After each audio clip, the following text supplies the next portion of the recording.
I'm Barbara Rimkunis, and this is your Exeter History Minute. Today we're going to talk about Exeter's immigrants. George Dufour recently described early 20th century Exeter as a mini United Nations. On Sanborn Street, where he lived as a boy, you could hear French, Polish, German, and Lithuanian spoken. There were several distinct waves of immigrants who came to Exeter. I suppose you'd first have to look at the English, who arrived in the mid-1600s. They established Exeter as a fairly typical New England town, English-speaking, Protestant, mostly freeholders, meaning they didn't owe any time or service to anyone. There were some English and later Scots who were indentured servants. These people had to work for a specified period of time, say 7 years, and only after that could they marry and purchase land. Exeter also had a sizable population of people from the west coast of Africa. Some were enslaved, others were free, particularly after the American Revolution. So Exeter's population for the first 200 years of its existence was a mix of English, Scottish, and West African. That's a long time for a population to stay the same. New immigrants began arriving in the late 1840s, after the Irish potato famine. The Industrial Revolution provided jobs in Exeter's mills and factories.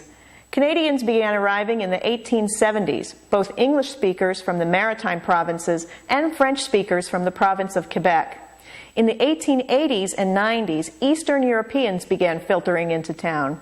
The census tells us that there were a lot of people arriving from Germany and the Russian Empire, although if the country of origin is listed as Russia, the people might actually be ethnically Polish, Lithuanian, or Jewish, or a combination of these.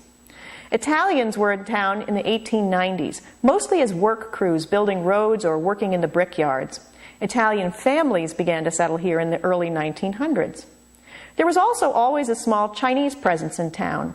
The Chinese Exclusion Act of 1882 made it difficult for families to immigrate, but men could arrive on their own, and most towns had at least one Chinese laundry. Exeter was no exception. Were we a mini United Nations? Yes and no. There were certainly a lot of ethnicities living in town by the mid-20th century, but there were some groups notably missing. Exeter didn't attract Scandinavian farmers like the Midwest. There don't appear to be any Greek families living in town, and most noticeably, native-born African Americans, once a sizable percentage of our population, found it difficult to compete for jobs with the new immigrants.